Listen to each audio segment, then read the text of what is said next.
మొన్న యాడ్ తగ్గట్లేదు. కళ్యాణ్ గారు లాస్ట్కి కుర్జీలు కూడా ఇసిరేసే అంత ఎందుకు వెళ్ళిపోతున్నారు, అంత హైప్ ఎందుకు వచ్చింది ఆయన తెలియదు.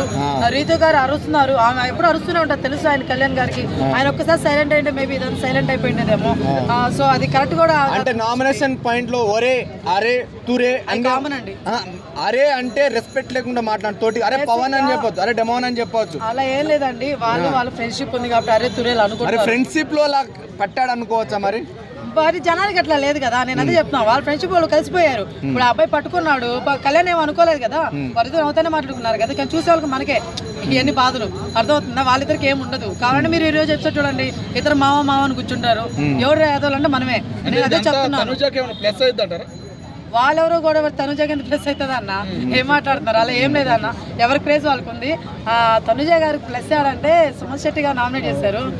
అక్కడ పాయింట్ తీసుకొచ్చేసి చాలా సామరస్యంగా ఎక్కువ గొడవ పడకుండా మళ్ళీ కన్నింగ్ మరి చెప్పేసిందండి. అసలు ఈసారి నాకు ఎందుకు ఆమె అంత సైలెంట్ గా ఎందుకు వెళ్ళిపోయింది అర్థం కాలేదు. దివ్య గారిని నామినేట్ చేశారు చెప్తున్నా. అంటే ఇప్పుడు ఆయనతోటి అంటే సుమన్ శెట్టితో ఆర్గ్యూ చేసే నా వాల్యూస్ అంటే నా ఓటింగ్ పర్సెంటేజ్ తగ్గుద్ది అనే ఇంటెన్షన్ లో తక్కువ వాదించిందని ఒక స్ట్రాటజీ వాడిందని చెప్పేసి అంటున్నారు. కాదు, కానీ పాయింట్స్ చెప్పుకుంది ఆయన రాంగ్ అని, ఈ పాయింట్స్ చెప్పుకుంది.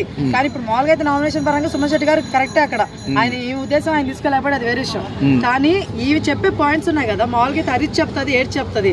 ఈసారి ఆ రెండు కాకుండా తెలివిగా ఇంకోలా చెప్పింది. మేబీ మన ఫ్యామిలీ వాళ్ళు వచ్చారు కదా, మేబీ బాగా మంచిగా ఇదైపోయినట్టుందేమో. సో ఇప్పుడు చాలా తెలివిగా ఎవరిన తప్పట్టకూడదు అన్న ఫీలింగ్ తో మాట్లాడుతున్నట్టు నాకు అనిపించింది. సుమన్ శెట్టి గారు ప్రతి నామినేషన్ లో ఓన్లీ క్యాప్టెన్సీ గురించి, అంటే క్యాప్టెన్సీ టాస్క్ లో ఆమెకి ఏమైనా చిన్న మైనస్ దొరికింది ఆ దాని మీదనే ముందు పెట్టుకొచ్చి చూపిస్తున్నాడు. సో దాన్ని మీరు ఎలా చూస్తారమ్మా?